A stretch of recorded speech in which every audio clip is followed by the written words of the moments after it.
பேராசை பிடிச்ச நெய்க்காரி. கிராமத்துல இருக்கிற மீனா அவ வளர்க்குற மாடு மூலமா நெய்யை தயாரிச்சு பக்கத்துல உள்ள நகரத்துக்கு போய் தினமும் வித்துட்டு வருவா. நெய் வாங்கலையோ நெய், இது மீனாவோட ரொம்ப ஸ்பெஷலான நெய். நெய் வாங்கிக்கோங்க நெய், இது மீனாவோட ஸ்பெஷலான நெய்.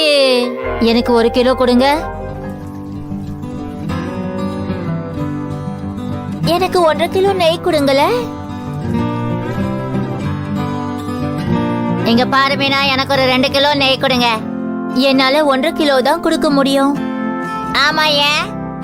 4 கிலோ நெய் கொண்டு வந்தேன், அதுல 2.5 கிலோ வித்து போச்சு. சரி சரி, 1.5 கிலோ கொடு, ஆனா 1/2 கிலோ நாளைக்கு கொடுத்துரு. மீனாவோட கீக்கு நிறைய தட்டுப்பாடு இருந்துச்சு, அது உடனே வித்து போயிடும்.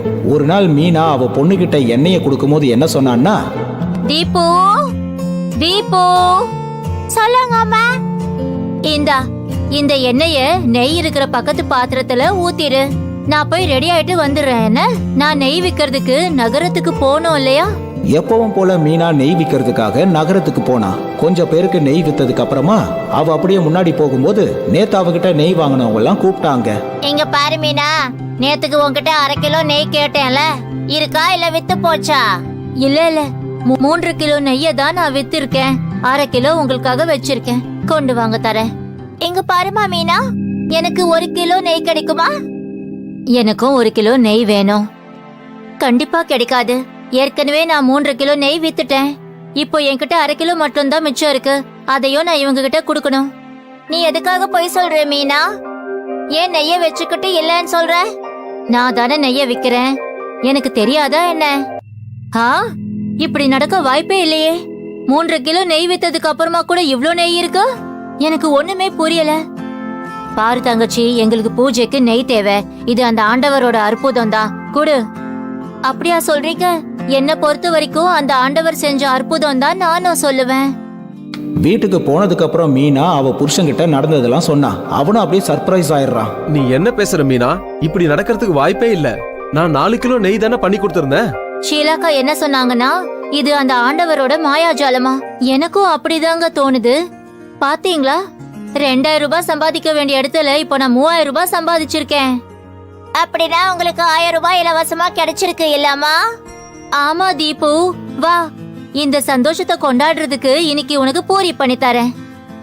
ஆமா, அந்த எண்ணெய் எங்க போச்சு?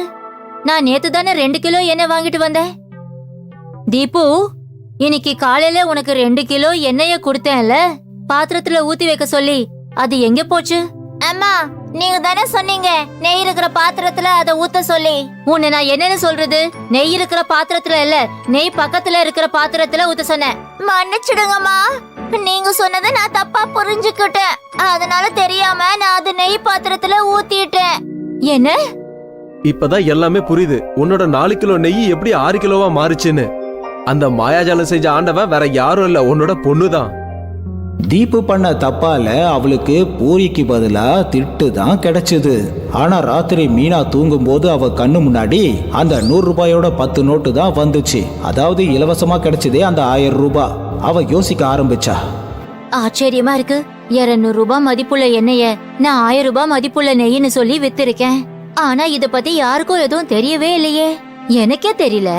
4 கிலோ நெய்யில 2 கிலோ எண்ணெய சேர்த்தது தெரியாதப்ப 8 கிலோ நெய்யில 4 கிலோ எண்ணெய சேர்த்தாலும் தெரியாது. இதனால என்னோட நெய் 12 கிலோ ஆயிடும். அப்புறம் என்னோட வருமானம் 6000 ரூபாவா மாறிடும். அப்புறம் மீனா இதே மாதிரி பண்ண ஆரம்பிச்சுட்டா. அவ நெய்யை எடுத்துக்கிட்டு நகரத்துக்கு போன உடனே முதல்ல எண்ணெய வாங்கி நெய்யோட சேர்த்து நல்லா கலந்துடுறா. அதுக்கப்புறமா தான் விக்கிறதுக்கே போறா. அவ சரியான விதத்துல கலக்கிறதுனால யாருக்கும் சந்தேகமே வரல, அதாவது நெய்யில என்ன கலப்படம் பண்ணிருக்குன்னு. ஏன்னா நெய்யோட சுத்தமான வாசத்தோட அதுவும் நெய் மாதிரி தான் தெரியுது. கொஞ்சம் கொஞ்சமா அவளோட வருமானம் பெருகிட்டே போச்சு. அட அம்மா, இவ்ளோ பணம் சம்பாதிச்சிருக்கீங்க? நீயும் ரொம்ப நாளா சொல்லிக்கிட்டே இருந்தல, உனக்கு அது என்னன்னு சொல்லுவாங்க? அதான் பிராண்டட். இங்க பாருங்க, அது பிராண்டட் இல்ல, பிராண்டட். அதுதான். அதான் காஸ்ட்லியான ஸ்கூல் பேக், அப்புறம் ஜியோமெட்ரி பாக்ஸ், என்னென்னமோலாம் கேட்டல. இந்தா போ, எல்லாம் வாங்கிக்கோ. ஆமா, இப்ப நீ என்ன பண்ணிக்கிட்டு இருக்க? இவ்வளவு பணத்தை குழந்தை கையில குடுக்கறிய, அவ எங்கேயாவது கீழே போட்டானா என்ன பண்ணுவ? கீழே போட்டானா என்ன, திரும்ப சம்பாதிக்கலாம். ஆச்சரியமா இருக்கு. 1 ரூபாய்க்கு நீ எப்ப பார்த்தாலும் சண்டை போட்டுக்கிட்டு இருப்ப, இப்ப 100 ரூபாய் போனாலும் பரவாயில்லன்னு சொல்லிக்கிட்டு இருக்க. மீனாவோட நடவடிக்கையில ஏன் இந்த மாற்றம் ஏற்பட்டுச்சுன்னு தம்ருவுக்கு தெரியவே இல்லை. ஆனா சீக்கிரமாவே அவனுக்கு எல்லா உண்மைகளும் தெரிய வருது. தெரிஞ்சதும் அது தப்புன்னு அவன் சொல்றான். மீனா, நீ ஏன் இந்த மாதிரி எல்லாம் பண்ணிக்கிட்டு இருக்க? தினமும் நீ நெய்யில ஏன் எண்ணெய கலந்து விக்கிற? கொஞ்சம் வாய மூடுறீங்களா? நீங்க சம்பாதிக்க உங்களுக்கு வக்கில்ல. நேர்மையா வாழுன்னு சொல்லியே நம்ம காலம் பூரா ஏழையாவே வாழ்ந்துகிட்டு இருக்கோம். எனக்கு சம்பாதிக்க ஒரு வழி இருக்கும் போது நான் ஏன் சம்பாதிக்க கூடாது சொல்லுங்க? நிறைய பேர்கிட்ட இருந்து கம்ப்ளைண்ட் வந்ததுனால கவர்மெண்ட் ஆபீசர் செக் பண்றதுக்காக அங்க வராங்க. எப்பவும் போல நெய் எடுத்துக்கிட்டு மீனா நகரத்துக்கு போனா உடனே அவளை அங்க புடிச்சிடுறாங்க. என்ன ஆச்சு சார்? நான் வழக்கமா இந்த நகரத்துக்கு நெய் விற்க வர்றவதான். பண்டிகை காலங்கள்ல நெய்யில தான் பலகாரங்களை பண்ணுவாங்க. இவன் நெய்ய செக் பண்ணுங்க. அட, இப்போ என்ன பண்றீங்க? கொஞ்சம் தள்ளி நிக்கிறியா? எங்க வேலையில குறுக்கிடாத. உன்னோட நெய்யில நிறைய எண்ணெய கலந்துருக்க. இவளை கைது பண்ணுங்க. இதுக்கப்புறம் வாழ்க்கை போற ஜெயில நெய்ய தயாரி. சார், நான் சொல்றது கொஞ்சம் எதுவும் கேட்க தயாரா இல்ல. நீ தினமும் இங்க எவ்வளவு நெய் விக்கிறன்னு சொல்லு. 6 கிலோ சார். அப்படின்னா நீ அதுல 5 கிலோ எண்ணெய மிக்ஸ் பண்ணிருக்க, சரியா? 5 கிலோ இல்ல சார், வெறும் 2 கிலோ தான். தயவு செஞ்சு நம்புங்க சார். தப்பு பண்ணவங்க சொன்னதை நாங்க நம்ப மாட்டோம். நீங்க 5 கிலோ எண்ணெய மிக்ஸ் பண்ணிருக்கீங்க. உங்களுக்கு 1 மாசத்துக்கான பெனால்டி போடப்படுது. 75,000 ரூபாய், அதாவது 75,000 பெனால்டி கட்டுங்க, இல்லனா ஜெயிலுக்கு போங்க. ஜெயில் என்ற பேரை கேட்டதும் மீனா அழ ஆரம்பிச்சிடுறா. அதை அந்த 2 ஆபீசர்ஸும் கொஞ்சம் கூட கண்டுக்கவே இல்லை. அப்புறம் அவளோட புருஷனுக்கு ஃபோன் பண்ணி வர வச்சா. அவளோட புருஷன் அவ சேர்த்து வச்சிருந்த எல்லா பணத்தையும் எடுத்துட்டு வந்து பெனால்ட்டியோ ஆபீசர் கிட்ட அதை கட்டினான். அதுக்கப்புறமா தான் அவங்க மீனாவை விட்டாங்க.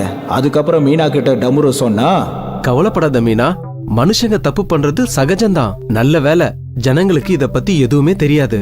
இனிமே நீ நேர்மையா நெய் வித்தினா எப்பவும் போல நெய்ய விக்கலாம். உன் வியாபாரத்துக்கு எந்த பாதிப்பும் வராது. நான் குறுக்கு வழியில சம்பாதிக்கணும்னு நினைச்சதுனாலதான் இன்னைக்கு நான் நேர் வழியில சம்பாதிச்ச பணமும் அது கூட சேர்ந்தே என்னை விட்டு போயிடுச்சு. நீங்க சொன்னது சரிதாங்க. சில சமயம் நம்ம பண்ற தவறால ஏற்படுற நன்மையை நினைச்சு நம்ம அதே தவற பண்ணிட்டு இருக்க கூடாது. பேராசை பிடிச்சவங்க இந்த பூமியில கொஞ்ச நாள் தான் வாழ முடியும். நிரந்தரம்